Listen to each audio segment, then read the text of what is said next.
Alright, welcome back. This is part 2. Anyway, so we ended off last time. I had this flour inside the bowl, and so far all I've done is saturate the flour inside the bowl with water, and then in this bowl I mixed oil and flour and whisked it together. And I kind of just mixed both those components into one, and now I got on my cutting board. It's one mixture, and you can kind of see the consistency. So what I'm going to do now is I'm going to start kneading it.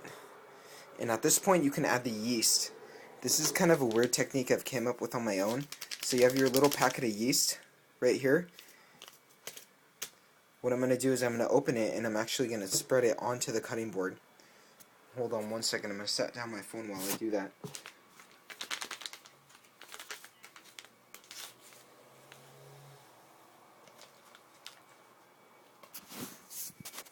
So I actually have the yeast on the cutting board, and what I'm going to do is I'm going to knead the flour right into the yeast.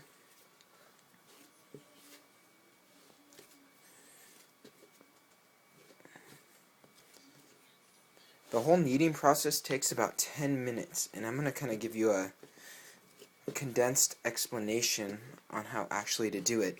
And you can already see I've gotten most of that yeast off the cutting board already. And this is totally a two-hand exercise, but I'm doing it with one hand right now for the sake of this video. So the basic technique that you want to do when you knead is, this is your dough right here. It's a fold over, and then it's a 90-degree turn, or whatever, 60 to 80 degree, 90-degree turn, whatever, I don't know, I'm not that good at math, but, and you keep doing that over and over again. And what this is doing is building up those protein strands. And you want to do this for about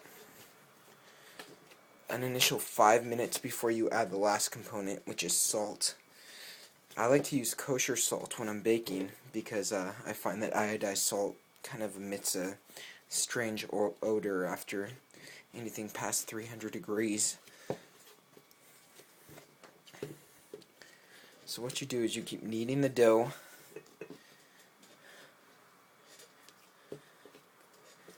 just like I'm doing right now, and you want to do that for about 5 minutes. And just for the sake of the video, I'm going to pretend like I've done that for 5 minutes and move on right to the next step, which is adding the salt. So I got my kosher salt right here, and I'm going to add about, well, that's about a whole teaspoon, about the same amount as the amount of yeast that I had.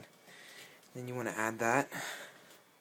Do pretty much the same technique that you did when you added the yeast. Then you want to knead that for an additional 5 minutes. So what I'm going to do now is I'm going to end the video right here, and I'm going to post a part 3 when I'm done doing the kneading process, and I'm going to show you guys what to do next. So talk to you guys in a second.